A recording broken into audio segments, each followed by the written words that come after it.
Hello friends, I am sort of mildly excited about the season that's ahead, and look, I thought I'd basically give you a little tour through the gear that's currently living in the garage. Now this gear is gear that I reckon anyone that has mild ambitions for a better lawn should own, because most of this gear lasts for years and years and years. So even though it costs some money to get cracking on with, it lasts for years and years, especially if you look after it. Now, can you do me a favour? If you think this channel is going to be relatively useful to you and possibly others, it's only the beginning of the season. It's actually the last week in January, so there's a long way ahead to go. But can you just hit subscribe? Now, that's me here. That's about as much as you're going to get to see of me probably throughout the year, because I'm not going to be in front of the camera. I'm going to be behind it for most of the camera. Anyway, look, I'm going to show you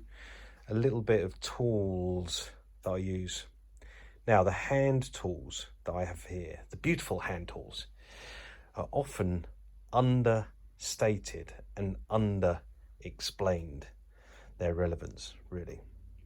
So in order of basically, what should we do? In order of my favourites versus my least favourites, say, there you've got a big fan leaf rake, and that is probably only best bought online. I haven't found many places that will actually,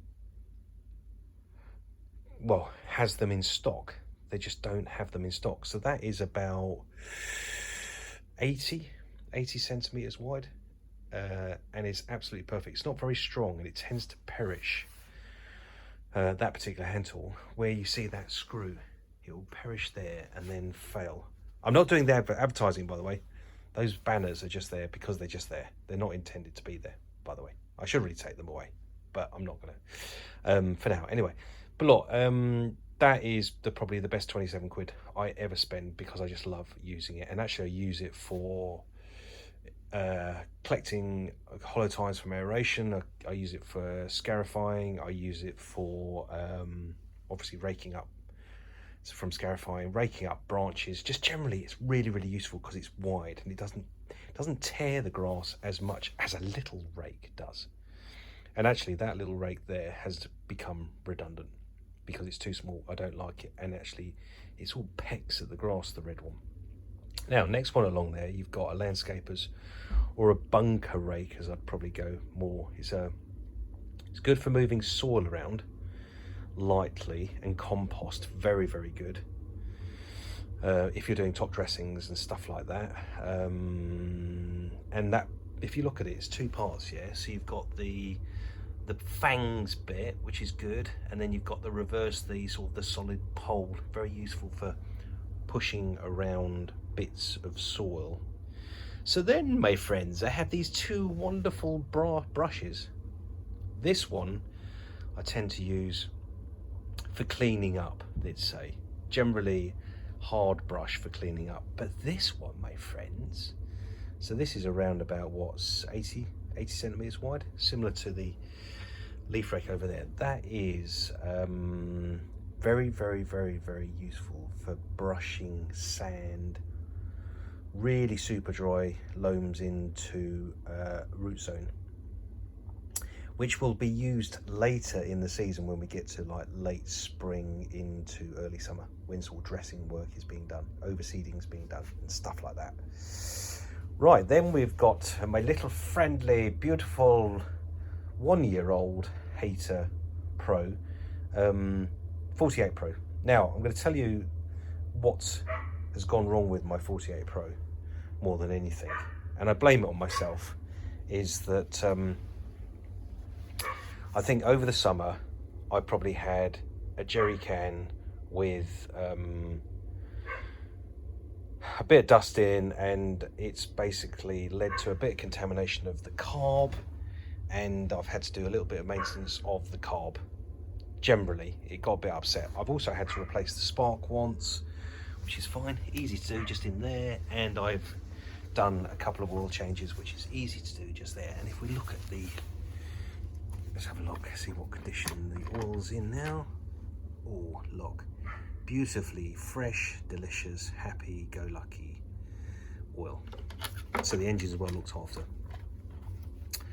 So this should, assuming my carb work has worked, it will start up beautifully and run like a baby for the rest of the season. Oh, the other thing that's basically a bit weird and wonderful and a bit tricky that I've learned is, so this is the bit that engages the clutch to start the engine, right?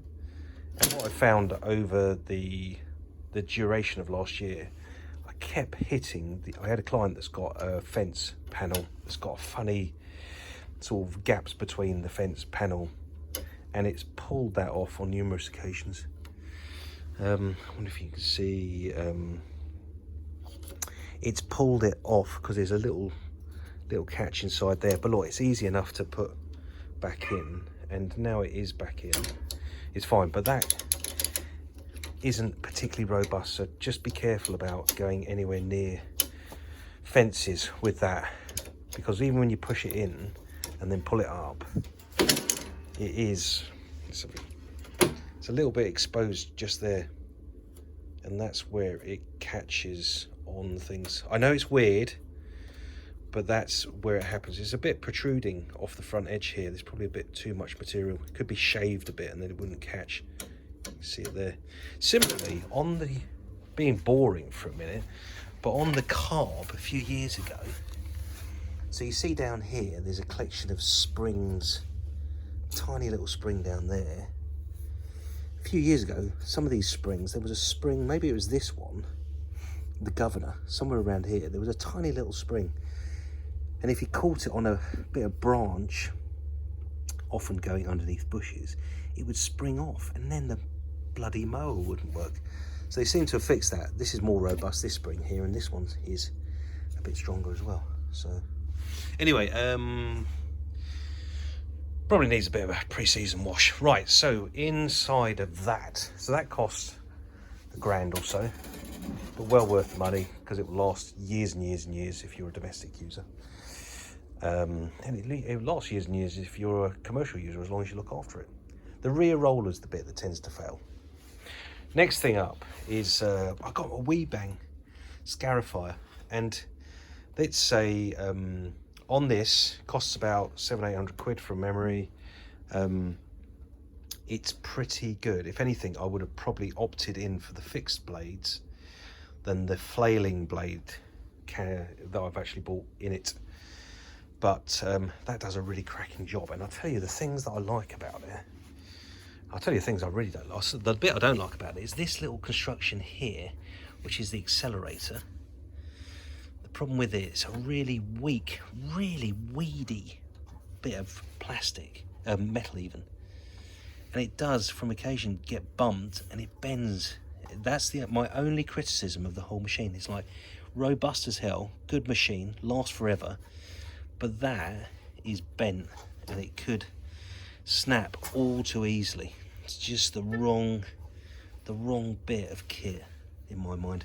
But the bits I do like about it is that lowering and lifting bar is pretty handy. So when you're doing the work, you drop it, and then when you want to walk off of the surface, you just pop it up. Very, very handy. And that turn gate is nice and easy to control as well. That's bloody useful. What else is good? Oh, it's generally good. I also like this little on-off switch here. It's quite nice. The bit that's a bit fiddly about it, and you have to be really, really kind of shown how to work this machine because it's not obvious at first, is how do you engage it? Right, it's a bit tricky. You have to actually lift that little bad boy there and then lock it all in like that. Doing that one-handed, if you have one of these, you'll know that that's a mere master of use to do that. But that's it's all pretty robust. I like that. It's good. But I should have got the solid blades, and then I could have probably used it more successfully for scarring, for doing sort of overseeding work.